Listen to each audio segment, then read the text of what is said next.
आऊज़ुबिल्लाहिमिनश्शैतानिर्रजीम बिस्मिल्लाहिर्रहमानिर्रहीम। अस्सलामु अलैकुम वरहमतुल्लाहि वबरकातुहू।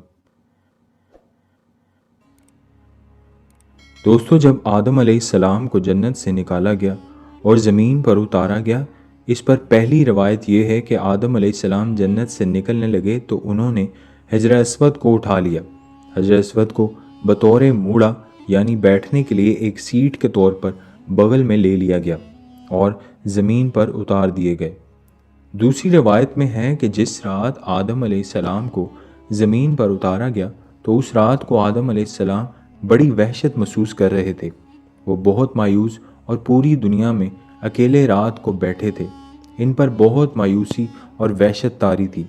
इसी रात अल्लाह ताला ने जन्नत के दो जवाहिर यानी एक हिजर अस्वद और दूसरा मुकाम इब्राहीम, ये दोनों पत्थर भी आदम अलैहिस्सलाम के साथ उतार दिए गए।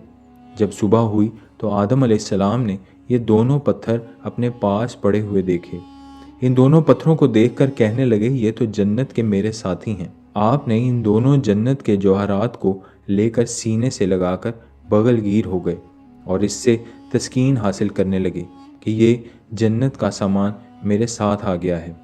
इस तरह अल्लाह ताला ने दोनों पत्थरों को ज़मीन पर उतारा। एक अजीब बात यह है कि एक हदीस शरीफ में है कि हिजर अस्वद एक फ़रिश्ता था। जब आदम अलैहिस्सलाम को जन्नत में अल्लाह ताला ने आबाद किया, एक फ़रिश्ते की निगरानी लगा दी थी कि आदम अलैहिस्सलाम की निगरानी करे कि वो इन तमाम की तमाम जन्नती उनके लिए मबा हैं। लेकिन इसमें जो एक दरख्त है, इस दरख्त के फल को खाने से मना किया गया। फ़रिश्ते से कहा गया कि तुम इसकी निगरानी करो कि आदम अलैहिस्सलाम इस दरख्त का फल ना खाएं। ये फ़रिश्ता आदम अलैहिस्सलाम की निगरानी करता रहा और आदम अलैहिस्सलाम भी मोहतात रहे और जन्नत के अंदर वक्त गुजरता रहा। फिर अल्लाह ताला ने इस फ़रिश्ते को आदम अलैहिस्सलाम से ओझल कर दिया। जब आदम अलैहिस्सलाम को फल खाने का मौका मिला तो उन्होंने आगे बढ़कर इस फल को खा लिया। जैसे ही फल खाया तो अल्लाह ताला के यहाँ ख़ास किस्म का गज़ब नाजिल हुआ कि आप अलैहिस्सलाम को ये फल खाने से मना किया गया था। फिर क्यों खाया? इसी हैबत और दबदबे के आलम में अल्लाह ताला ने इस फ़रिश्ते की तरफ देखा।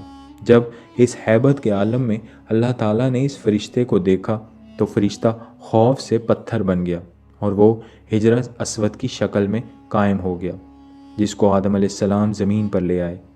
इसकी तायीद एक दूसरी हदीस में भी होती है कि आप सल्लल्लाहु अलैहि वसल्लम ने फरमाया, जब क़यामत के रोज़ हिजर अस्वद मैदान हशर में आएगा तो इसके दो कान होंगे, दो आंखें होंगी, इसकी ज़बान होगी और हाथ भी होंगे, यानी पूरे हाथ पैर के साथ मैदान हशर के अंदर आएगा।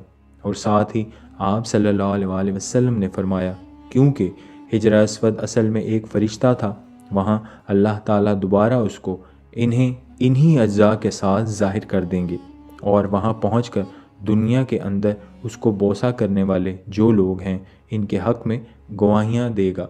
इससे साबित हुआ कि हिजर अस्वद एक फ़रिश्ता है।